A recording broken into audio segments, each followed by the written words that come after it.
It was unbearably hot in Miami the day I first noticed something was wrong. The thermometer outside my office window read 96 degrees Fahrenheit, and the air conditioner was running at full blast, trying to combat the stifling humidity that penetrated even the airtight windows of the TV studio. I was getting ready for the evening game, going over player stats, when the phone on my desk vibrated. It was a picture from Evie. It showed our 4-year-old Peyton, with disheveled blonde hair, clutching the little plush unicorn I'd given her last week. "Miss you, Daddy," the caption under the picture read. I smiled as I looked at the screen. Peyton was an exact replica of her mother. The same big green eyes, the same slightly upturned nose, the same charming smile. Only her hair was lighter, almost like mine. At least that's what I'd thought all these years. That day started as usual. I woke up at 5:30 when the sky was just starting to lighten. Evie was still asleep, curled up on her side of the bed.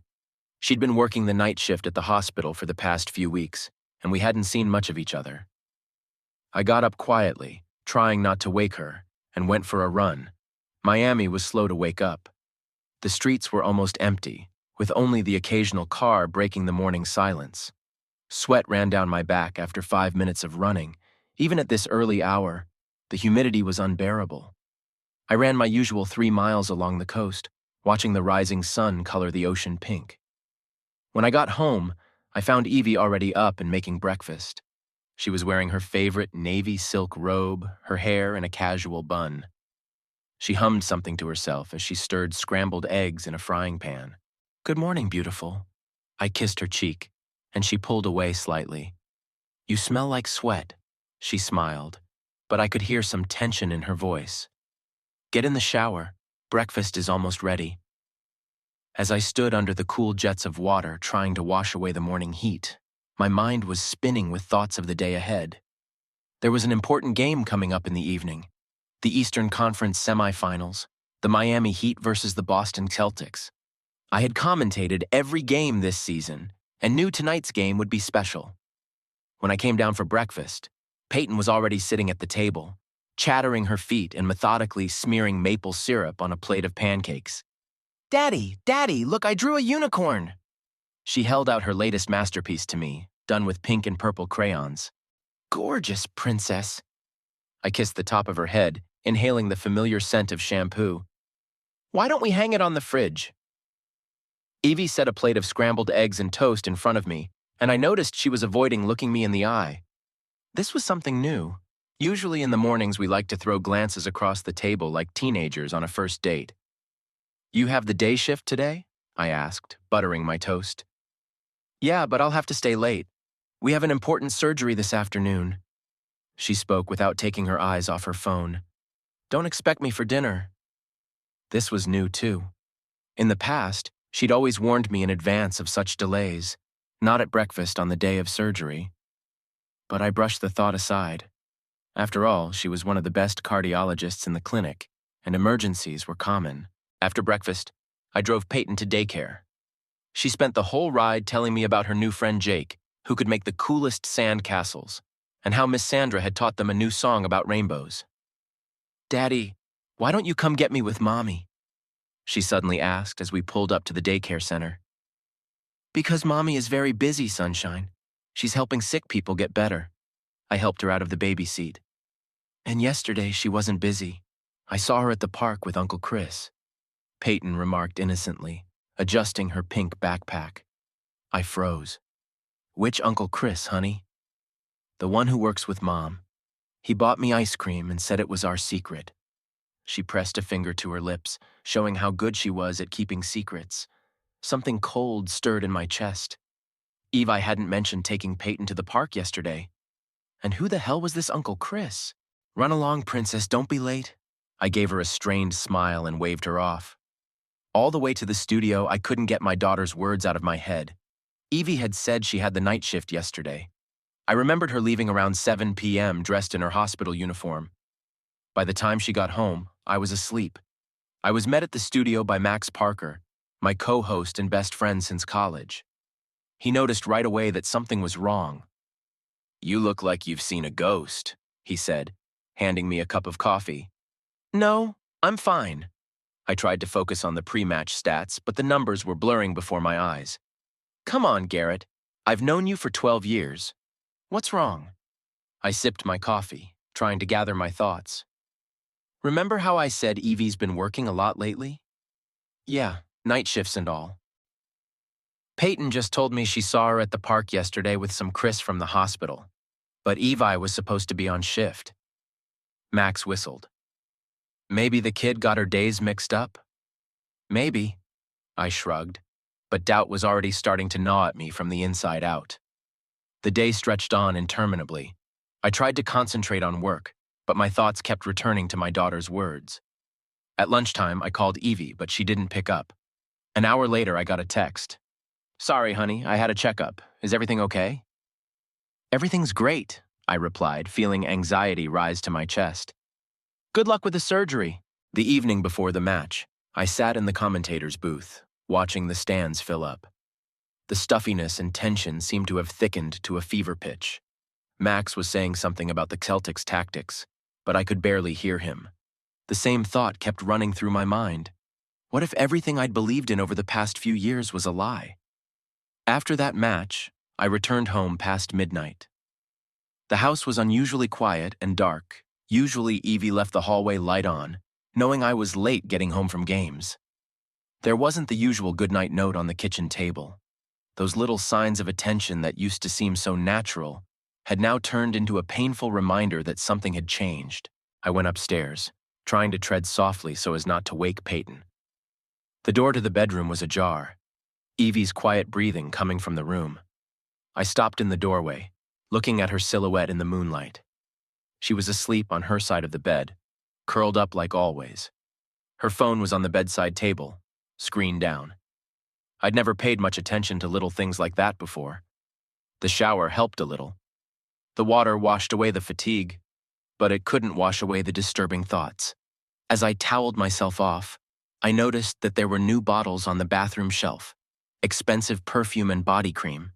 Evie had never been one for over-the-top cosmetics, preferring simple products. Maybe she decided to treat herself, I thought, but my doubts continued to gnaw at my insides. The next morning began as usual. I woke up early to find Evie gone. As I walked downstairs to the kitchen, I heard her voice. She was on the phone, standing in the backyard. Through the glass door, I could see her pacing back and forth on the dewy grass, talking excitedly. When she saw me, she quickly ended the conversation.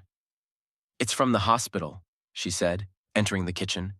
It's a complicated case, needs a consult. I nodded, pretending to be completely absorbed in making coffee. My hands trembled slightly as I poured the beans into the grinder. Honey, I'm going to be late today. She came up behind me and put her arm around my waist. She smelled like that new perfume. Don't expect me for dinner. Surgery again? I asked, trying to keep my voice sound casual. No, a concilium. Discussing a complicated case with colleagues. I turned to her. She was wearing a new dress. A navy blue, tight-fitting dress. Not exactly the kind of thing doctors usually wear to a concilium. Nice dress, I remarked. Oh, that? Just thought I'd update my closet. I'm sick of all these hospital gowns. She turned away, avoiding my gaze, and started packing Peyton's breakfast for daycare.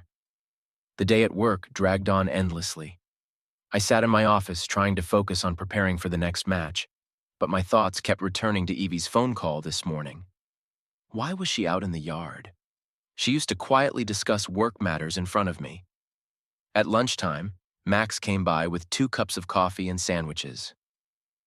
How's the cheating husband doing? He said, settling into the chair across from me. Thanks, friend. You always know how to lighten the mood. I tried to smile, but it didn't come out very convincingly. Still thinking about what Peyton said? I leaned back in my chair, rubbing the bridge of my nose. Not just about it, just a lot of little things. You know, the kind I hadn't paid attention to before. Like what? New clothes, perfume, weird phone calls, constant delays at work. Max chewed his sandwich thoughtfully. Look, maybe she's just, I don't know, trying to get some variety in her life? How long have you two been married? 7 years. See? Maybe it's just a phase. I stared out the window in silence. It was starting to rain outside, a typical short summer downpour for Miami. The drops drummed on the glass, creating bizarre patterns. "Have you tried talking to her?" Max asked. "About what?" "Honey, why did you start dressing nicely and wearing perfume? It's going to sound like an accusation." "Yeah, you're right. Lousy situation." In the evening, I picked up Peyton at daycare. She was unusually quiet. "Everything okay, princess?" I asked, looking at her in the rearview mirror. "Yeah." She absent-mindedly rubbed the handle of her backpack. "Daddy, why did Uncle Chris say you can't talk about the park?" I felt my stomach clench into a tight knot. "He said that?" "Yes. He said it was a secret. But I don't like secrets from you, Daddy." I gripped the steering wheel tighter. "You did good to tell me, sunshine. Secrets from your parents aren't good." At home, I made dinner. Macaroni and cheese, Peyton's favorite. The two of us ate, her telling me about her day in the garden, and me trying to smile and ask the right questions, even though everything was burning inside. After I put my daughter to bed, I sat in the darkness of the living room for a long time. The TV was on silently, and some movie was playing on the screen. I pulled out my phone and opened the gallery. Photos from our last vacation, 3 months ago. We'd been in Orlando, at Disneyland. Evi was smiling at the camera, holding Peyton in her arms in a princess costume. We looked so happy. What changed? At 11 came a text message from Evie. "Concilium dragged on. I'll be late. Don't wait up." I opened the hospital website, found a list of doctors in the cardiology department. There was only one Chris among them, Christian Blackwood, a cardiac surgeon. His picture on the website showed an attractive man about my age, with an attentive gaze and a confident smile. Evie got home around 1 o'clock in the morning. I pretended to be asleep when she quietly entered the bedroom. She rustled something in the bathroom for a long time, then carefully lay down on her side of the bed. She smelled like that new perfume, but the scent was fainter now, as if it had weathered away during the day, or they'd tried to wash it away. I lay in the dark, listening to her breathing and feeling something dark and cold growing inside. After a while, Evie's phone vibrated quietly. She thought I was asleep, so she didn't even try to hide the screen as she checked the message. In the darkness, I saw her smile as she looked at the screen. That night, I hardly slept at all. Lying there, staring at the ceiling, I thought about how easily something that had been built over years could crumble. About how Evie and I had met at a charity match where I was commentating the game and she was volunteering. About proposing to her on the beach, under a starry Miami sky. Holding newborn Peyton in my arms, feeling like the luckiest man in the world. I made a decision this morning. I had to know for sure. I pulled out of my wallet a private investigator's business card that a coworker had recently given me, just in case. I had laughed about it then. Now the business card came in handy. Lawrence Duvall's office was in an old building on the outskirts of Miami's business district. The fan under the ceiling was lazily blowing hot air, giving the illusion of coolness. I sat in a worn leather chair, looking at the numerous diplomas on the walls and listening to the detective type something on an ancient laptop. His fingers moved slowly and methodically, as if each keystroke required special thought. "So you say you suspect your wife of infidelity?" Duvall pulled away from the screen and looked at me over his thin, metal-rimmed glasses. He had the wrinkled face of a man who had seen too many other people's tragedies. "Yeah. I mean, I'm not sure. I just want to know the truth." My voice sounded hoarse. I hadn't slept for the second 24 hours. "Everyone wants to know the truth, Mr. Holbrook. But are they ready for it?" He leaned back in his chair, and it creaked protestingly. "Tell me more about your situation." I began to talk, about the strange phone calls, about the new clothes, about the mysterious Christian, about the constant delays at work. With each word, the story sounded more and more ridiculous, like a cheap plot from a tabloid novel. But Duvall listened attentively, occasionally making notes in a small notebook. "Your wife is a cardiologist at Miami General?" He clarified, checking something on his computer. "Yes, for 6 years now." "And this Christian Blackwood works there as well?" That's right. Duval tapped his pen on the desk thoughtfully. You know, Mr. Holbrook, I've had a lot of cases like this in my practice, and one thing I've noticed is that intuition rarely fails. He named the amount for a week's observation. It was an impressive figure, but I didn't hesitate. I pulled out my checkbook and wrote out an advance. When do we start? I asked. Already started. Duval tucked the check into a desk drawer. I'll contact you in a couple days. And remember, no sudden moves. Act normal. Act normal. Easy for me to say. I got home and found that Evi had already picked up Peyton from daycare. Unusual for her in the middle of the week. They were sitting in the backyard, Evie braiding her daughter's pigtails while she chatted nonstop about some new cartoon. Daddy! Peyton ran up to me, hugging my legs.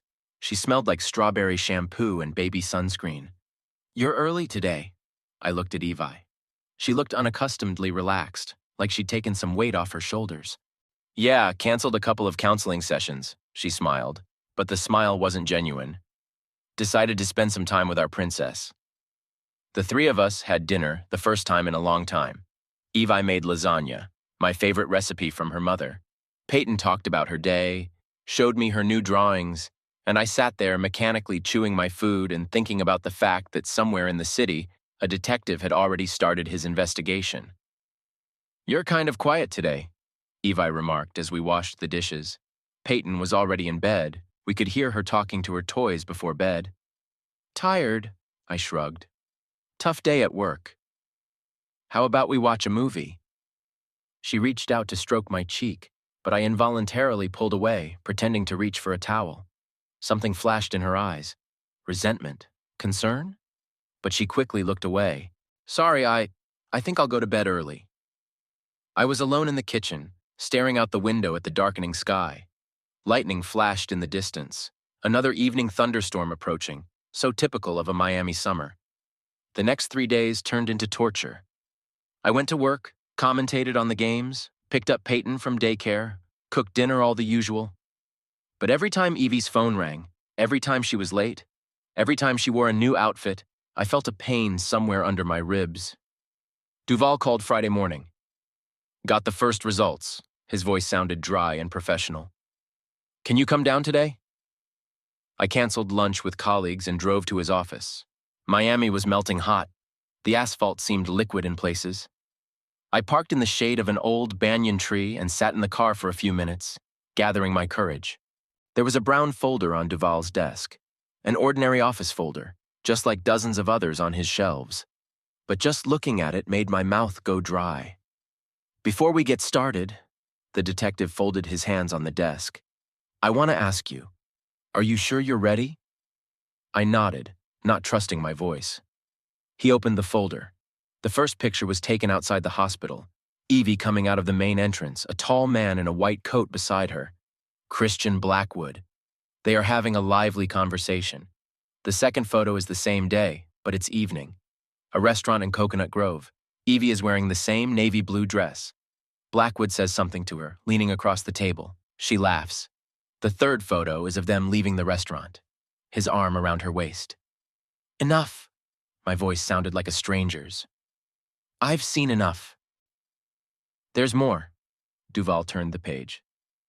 That was 2 days ago. A beach house somewhere in Key Biscayne. Evie's car parked. The time in the picture was 3 o'clock in the afternoon. She was supposed to be at work. I have a recording of their conversation at the restaurant. Duval pulled out a flash drive. Would you like to hear it? I shook my head. I was already feeling nauseous. What's next? I asked, looking out the window.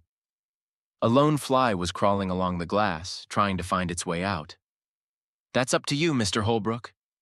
We can continue surveillance, gather more evidence, or you could talk to her, show her these photos, demand an explanation.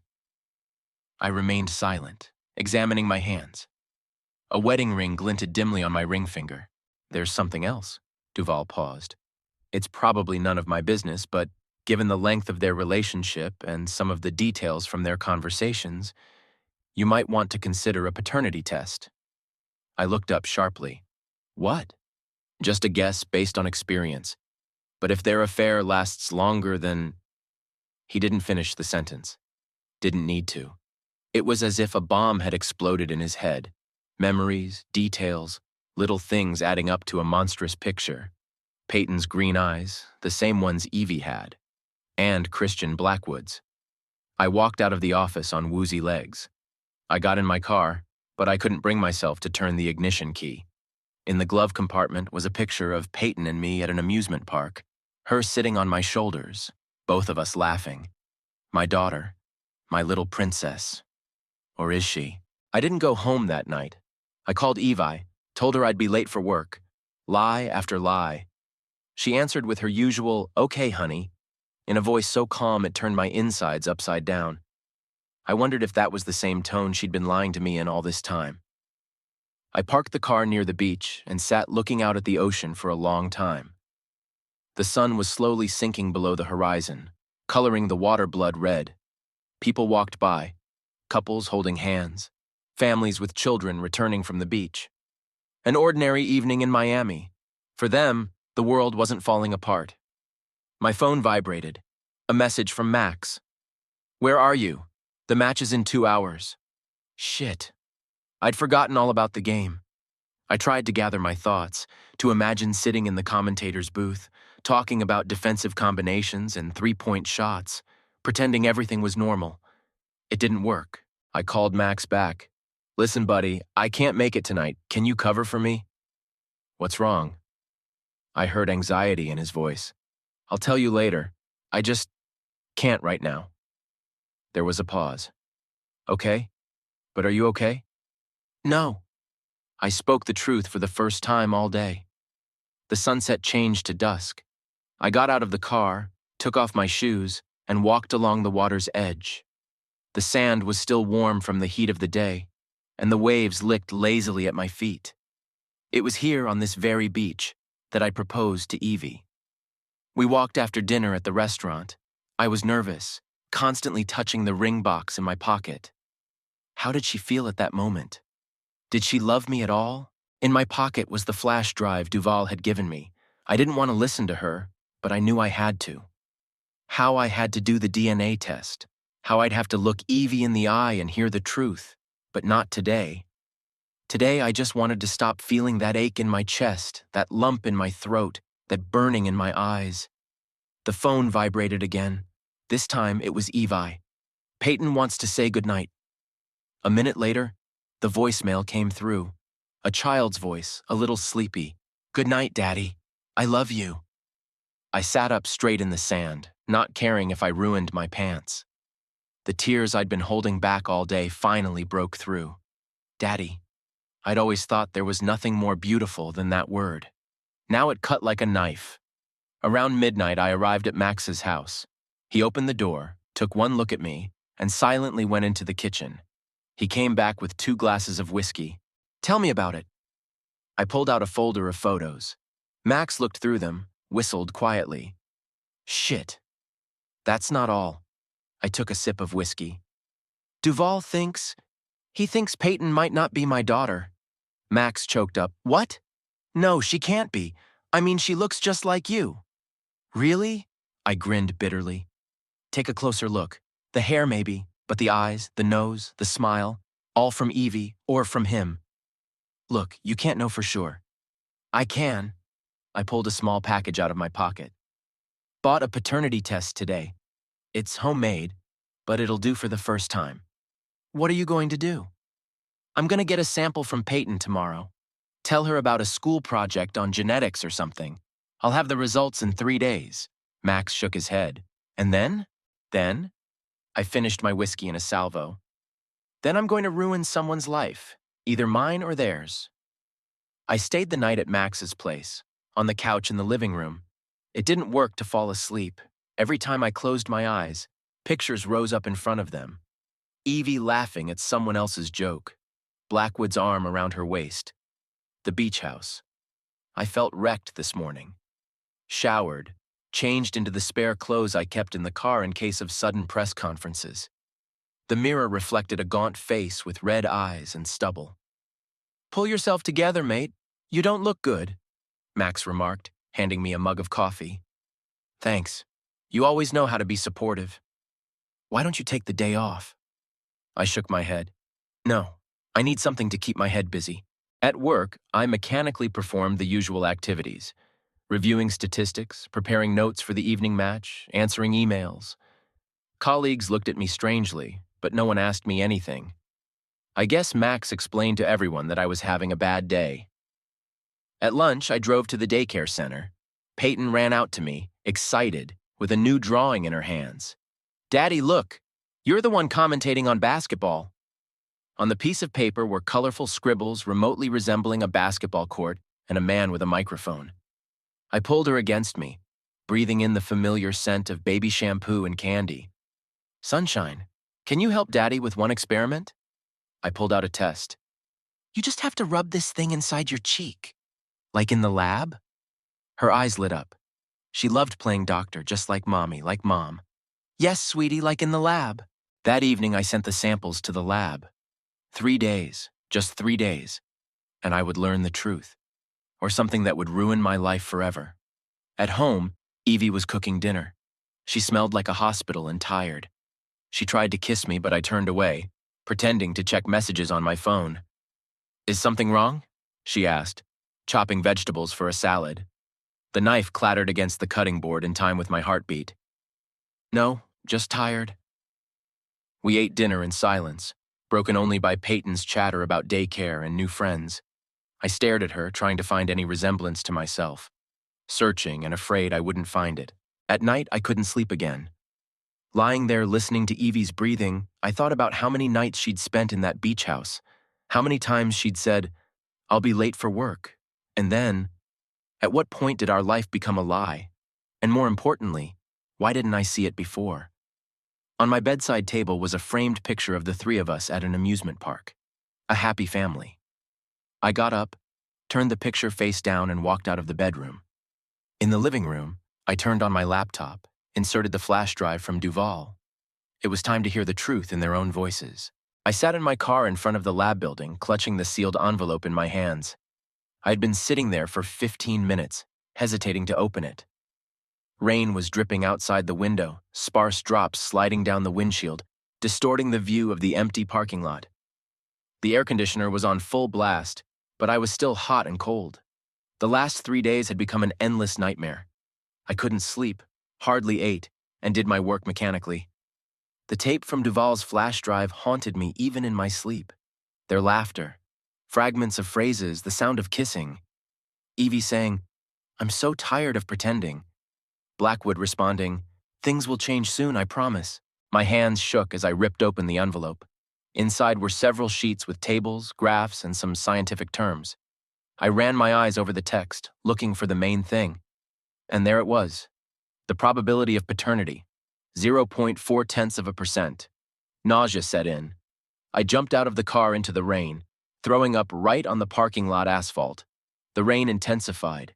My shirt was soaked through, but I hardly felt it. The only thought bouncing around in my head was, 4 years! 4 fucking years they've been lying to me! My phone vibrated in my pocket. Evie. I dropped the call. A minute later, a message came through. Honey, don't forget, Peyton has a matinee at daycare today. You promised to come. Peyton, my little princess, who isn't mine, was never mine. I don't remember driving to work. I parked in my usual spot, went up to my office. There was a stack of paperwork on the desk to prepare for tonight's match, but the letters were blurring before my eyes. Jesus, you look like a corpse. Max appeared in the doorway with 2 cups of coffee. Did the results come back? I silently handed him the envelope. He ran his eyes over the text, muttering quietly, I'm sorry, man. 4 years, Max. My voice sounded hoarse. 4 years I raised someone else's kid, taking her to the park, reading her bedtime stories, kissing her broken knees. And they just laughed at me. What are you going to do? I looked at the clock. 10 in the morning. The matinee at daycare starts at 11. I'm going to go to the matinee first. I promised Peyton. Are you sure that's a good idea? No, but it's the last promise I'll make to her. The kindergarten greeted me with the homonym of children's voices and the smell of fresh baked goods. Parents crowded into the small auditorium, settling into plastic chairs. I saw Evie sitting in the front row, wearing the white summer dress I'd given her for her birthday. Next to her was an empty chair for me. "Daddy!" Peyton ran out from backstage in a butterfly costume, throwing herself around my neck. "You came!" I hugged her, feeling a lump rise to my throat. She smelled like caramels and baby sunscreen. Her favorite cream, the one I always carried in the glove compartment of the car because she'd inherited her mother's sensitive skin. Her mother, not from me. "Of course you came, princess. I promised." The matinee went by like a blur. The kids sang songs, danced, told poems. Peyton was beautiful in her butterfly costume. Evie tried to take my hand, but I pulled away, pretending to pull out my phone to take a picture. After the introduction, Evie tried to talk to me. "Honey, you've been kind of weird the last few days. Is something wrong?" "Not here." My voice sounded like a stranger. "We'll talk tonight." "But," I said tonight. She pulled back, surprised by the harshness of my tone. Something flashed in her eyes. Fear. A hunch? But she remained silent. I went back to the office, but I couldn't work. I sat staring out the window at the hot city and replayed the last 4 years in my head. Every moment, every smile, every "Daddy, I love you." It was all a lie. There was a picture on the table, me holding newborn Peyton in the hospital. A happy, proud father. Blackwood was probably in that hospital too, maybe standing outside the door while I hugged his daughter. Or were he and Evie looking over at me, trying not to laugh at my naivety? I threw the picture frame at the wall. The glass shattered. "Hey!" Max appeared in the doorway. "Maybe you should go home." "And what's home? Watch her keep lying in my eyes?" "No, but I still love Peyton. I know she's not mine. I know it was all a lie, but hell, I love her. How can I just—" My voice trailed off. Max put a hand on my shoulder. "You don't have to make a decision right now." "No, I do. Because if I don't do it today, I'll never find the strength." I pulled out my phone, texting Evi. "We need to talk. I'll be home at 7. Make sure Peyton's in his room." The reply came almost immediately. "Okay. What's going on?" "You'll find out soon enough." I sat at the bar across the street from the office until evening. Not drinking, just watching people come and go, laughing, flirting, living their normal lives. The life I had until a week ago. At 6:30, I got in the car. There was still baby sunscreen in the glove compartment. I took it out, twirled it around in my hands. So many little things, so many familiar things that would now have to be left behind. The drive home had never seemed so long. I parked the car in front of the house and sat for a few minutes, staring out the lighted windows. There was a nightlight burning in the nursery, the pink unicorn we'd bought Peyton last Christmas. She'd been wide awake with excitement, and I'd sat next to her, telling her stories about magical creatures until she dozed off. The light was on in the living room too. Evie was waiting there. I wondered if she had any idea what our conversation would be about. The evening air was thick and heavy, like a thunderstorm. Somewhere in the distance, thunder rumbled. I took the folder with the photos and test results out of the trunk. The envelope felt heavy, as if it were filled with lead instead of paper. The front door opened silently.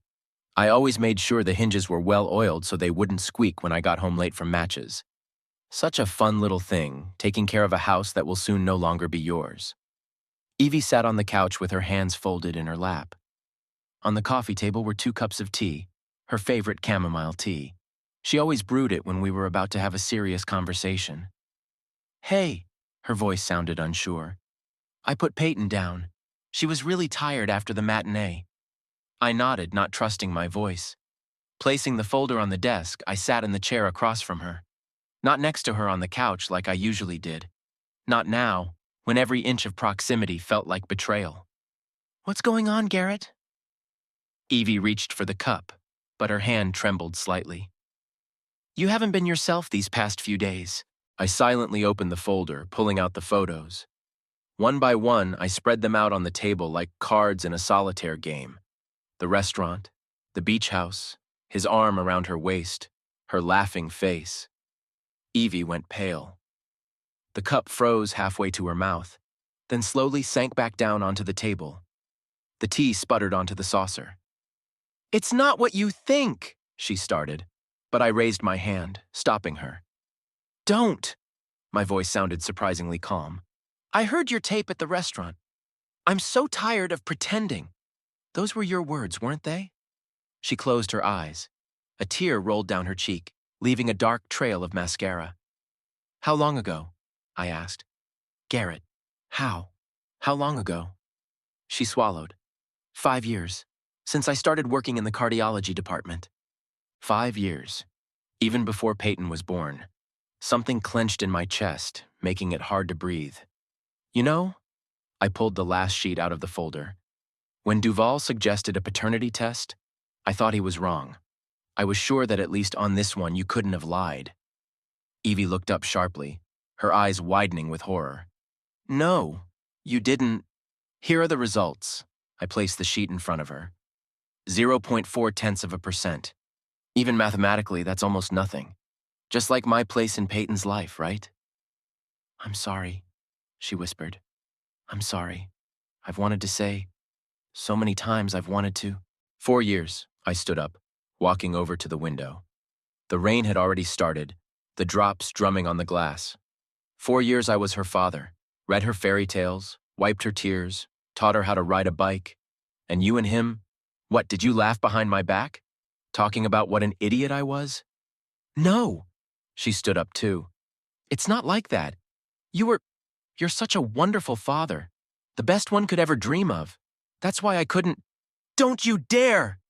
I turned sharply toward her. "Don't you dare say you kept quiet out of concern for me. You're just a coward, Evie. Afraid of losing your cozy little world where you have both a loving husband and a lover on the side." There was a soft sound from upstairs. Peyton stirred in her sleep. We both fell silent, listening. After a minute, it went quiet.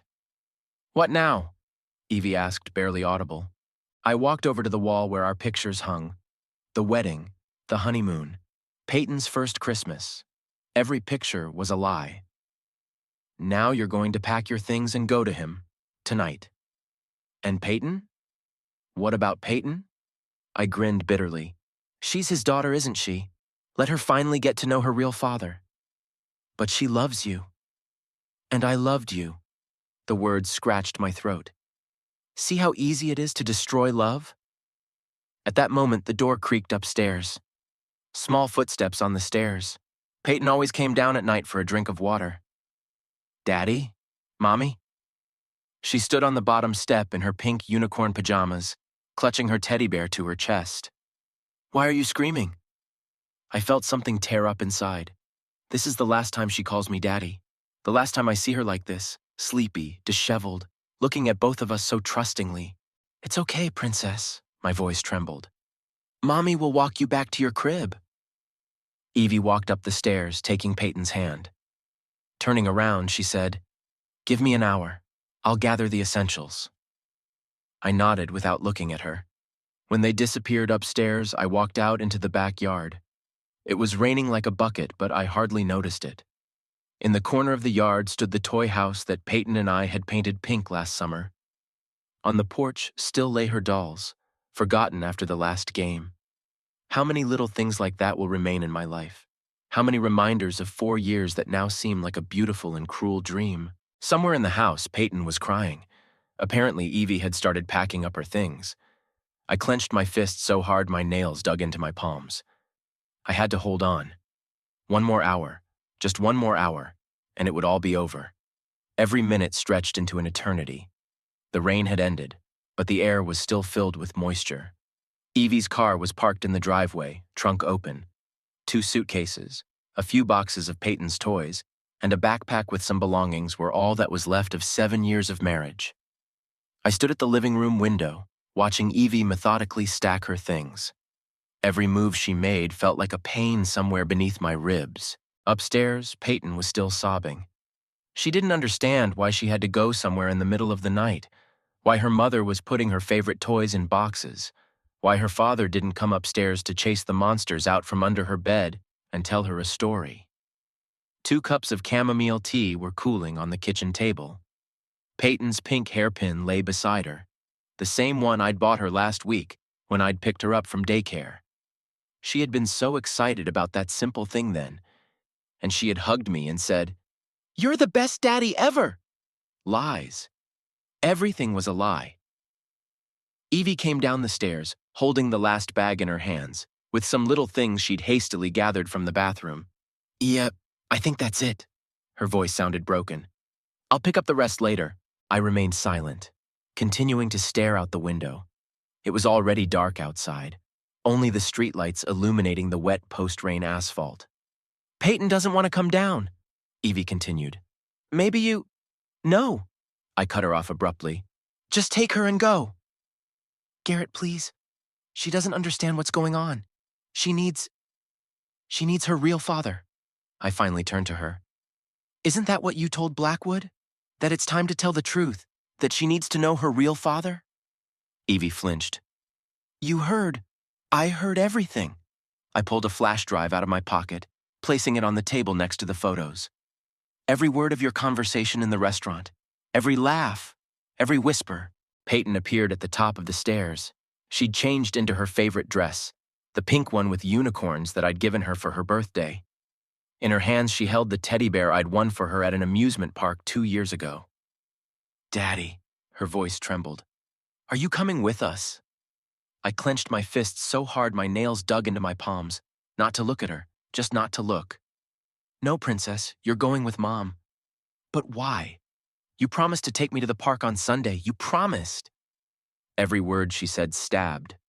I remembered that promise. We were going to ride the carousel, eat ice cream, maybe play in the shooting gallery again. "Peyton, sweetie." Evie came up the stairs, taking her daughter's hand. "We should get going. Say goodbye to Pa. To Garrett." Peyton burst out, running down the stairs, threw herself at me, wrapped her arms around my legs. "I don't want to go. I want to stay with Daddy." I stood still, feeling her tears wet my pants. Little hands clung to me with desperate strength. All I wanted to do at that moment was to pick her up in my arms, hold her close, tell her I wouldn't let her go anywhere. But I couldn't. She's not my daughter. She never had been. "Peyton." My voice sounded foreign, mechanical. "Go to your mom." "No, you promised. You promised you'd never leave me." Eve, I reached down, trying to pull her away from me. Peyton screamed, crying, clinging to my clothes. "Daddy, please, I'll be good. I'll be the nicest girl ever." Something inside me broke completely. I knelt down, took her by the shoulders. For the first time all evening, I looked into her crying face. "Listen to me, Princess. You are the best girl in the world. The kindest, the smartest, the most beautiful. But you have to go with your mommy. She'll take you to your real daddy." "But you're my real daddy." I shook my head, feeling tears come to my throat. "No, sweetie, I love you very much. But there's another man who—" "I don't want another man, I want you." Evie walked over again, lifting Peyton into her arms. She wriggled, trying to break free. "We should go," Evie said quietly. "The car's waiting." I nodded, unable to utter a word. Standing up, I turned to the window. I couldn't watch them leave. "Daddy! Daddy!" Peyton's cries grew quieter and quieter as Evie carried her to the car. The sound of the door opening, muffled sobs, the slam of the trunk, the noise of the engine starting. I stood still until the sound of the engine faded into the distance. Then I slowly lowered myself into the chair. A forgotten teddy bear lay on the armrest. Peyton had dropped it when Evie had carried her away. The house seemed incredibly empty. The silence rang in her ears. There were still pictures on the walls, storybooks on the shelves, and a scattering of pencils and a sketchbook in the corner of the living room. All these little things that had been part of my life in the morning were now museum pieces, reminders of something irretrievably lost. I sat in the chair until dawn, clutching the teddy bear in my hands. I didn't cry. There were no tears left. Inside, there was only emptiness and deafening silence, broken by the ticking of the clock on the wall. At 6 in the morning, Max called. "Are they gone?" he asked without preamble. "Yes." "Should I come over to your place?" "No, I have to go to work." "What the hell is work? You—" "Big match tonight." I looked at my watch. "Conference semifinals. I have to be there." "Garrett, I have to be there," I repeated. I need to do something. Talk. Think about something else. There was a pause. Okay, Max finally said, but I'll be around. I went upstairs for the first time that night. The door to Peyton's room was open. Pink walls, a unicorn nightlight, shelves of books and toys. On the bed, a crumpled princess blanket, the pillow still damp with tears. On the bedside table is a framed photo. Me holding Peyton on my shoulders at Disneyland, both of us laughing. I picked up the picture, ran my finger along the glass. Then I carefully put it in the nightstand drawer, turned off the nightlight, closed the door. It was time to get ready for work. The basketball arena was slowly filling up with people. From my seat in the commentary booth, it looked like a slow-motion movie. People taking their seats, talking, laughing, eating popcorn. Just a normal night of big-time basketball in Miami. I sat there, mechanically going over the players' stats, trying to focus on the numbers, but they blurred before my eyes. Max showed up 20 minutes before the game started, placing a glass of coffee in front of me. "You're not capable of working today," he remarked, settling in next to me. I knew he was right. After a sleepless night, my face was gaunt, dark circles under my eyes. I couldn't even remember if I'd shaved in the morning. My tie was crooked. Evie had always fixed it before the show. "Why don't you take the day off after all?" Max looked at me carefully. "I can cover." "No." I took a sip of coffee.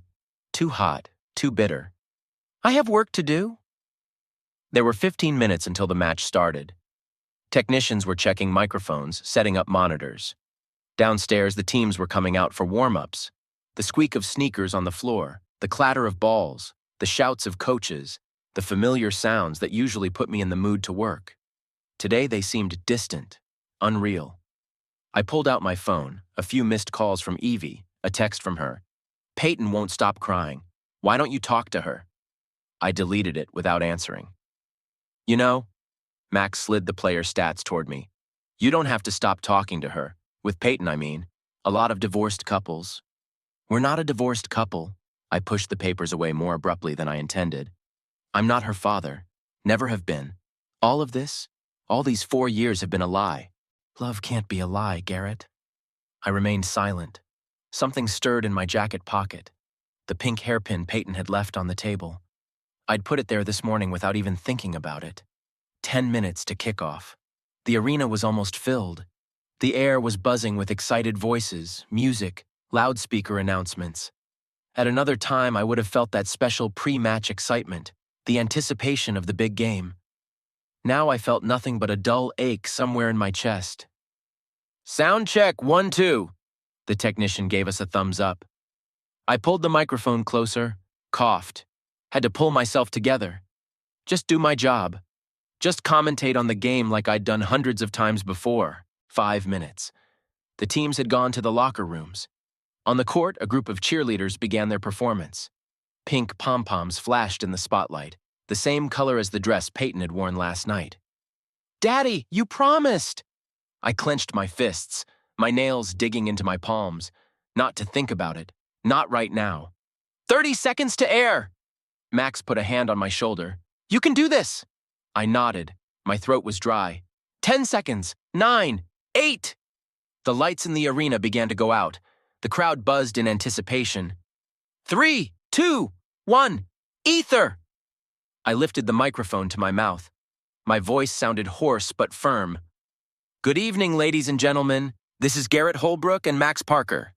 Tonight's Game 6 of the Eastern Conference Semifinal Series will be played at American Airlines Arena in Miami." The words poured out automatically. Years of practiced phrases about team stats, injured players, tournament standing. I was talking, and Peyton was in front of me as she walked down the stairs in her pink dress, as she cried, clinging to my legs, as she screamed "Daddy" out the window of the departing car. And the Miami Heat bring the starting 5 onto the court. The hairpin was still in my pocket. I wonder if she's crying now. Does she realize that there will never be those Sunday walks in the park, those evening stories, those morning pancakes with maple syrup? Ball in play. Boston Celtics' first offensive possession. I was commenting on the game, pointing out good shots, analyzing combinations. But it all seemed unreal, like it was happening in some other dimension. At halftime, Max tried to talk to me, but I just shook my head. I didn't have the energy to talk. The match continued. The score was even, and the game kept the audience in suspense. The stands roared after each important shot, and I was sitting in my cabin, saying the right words into the microphone, and thinking about how to wake up in the morning in an empty house, how to walk past a closed nursery door, how to move on, knowing that everything you thought was real was fake. A minute before the end of the match, the phone vibrated again. Evie sent a picture of Peyton sleeping, hugging the same teddy bear I'd won for her at the park. The caption read, "She doesn't want to part with it. Says he smells like you." I felt something hot and wet run down my cheeks. Max drew in air quietly, but remained silent. "The final seconds of the match. Miami has a chance to pull out the win." His voice treacherously trembled. There was a lump in his throat. 3-point shot, and. The ball made a beautiful arc in the air. Time seemed to slow down. I watched the orange ball flying toward the basket and thought of the little girl who was now sleeping somewhere in a strange house, clutching a teddy bear to her chest, the last reminder of the man she thought was her father. Game on! Miami Heat wins Game 6 of the series. The arena exploded with screams. Players rushed to hug each other. Confetti fell from the ceiling. I took off my headphones, put them on the table, pulled a pink barrette out of my pocket, twirled it in my hands. "Garrett," Max began. "I'm fine," I lied. "It's just, I need some time." Downstairs, the celebration continued. Music was playing, people were hugging, laughing, celebrating the win. Just a normal night of Big Miami basketball. Life went on, for everyone but me. After the game, I took a long drive through the Miami night, without purpose, just to avoid returning to an empty house. The city pulsed with neon lights. Music blared from the bars. People sat on the open porches of restaurants, enjoying the warm evening. I mechanically spun the steering wheel, stopped at traffic lights, let pedestrians pass, all on automatic, as if in a dream. I got to Brickell, the neighborhood where we used to like to walk as a family. Here, on the waterfront, was Peyton's favorite pizzeria. Every Sunday, she asked me to bring her here, always ordering the same thing, a small pineapple pizza, even though I was always teasing her about her choice. "Pineapples on pizza is a crime against cooking, princess." And she just laughed and kept eating, smearing tomato sauce all over her face. I parked near the waterfront, turned off the engine. The lights were on in the pizzeria. Through the big windows, I could see the customers. Suddenly, I froze, and there they were, sitting at one of the tables. Evie, Peyton, and Blackwood. It was like a cheap melodrama, a chance meeting in the worst possible place. They looked like the perfect family. Blackwood was saying something, gesticulating vigorously, and Evie was laughing with her hand on his shoulder. And Peyton, she was sitting in her usual spot by the window, eating pineapple pizza, and she had a smile on her face.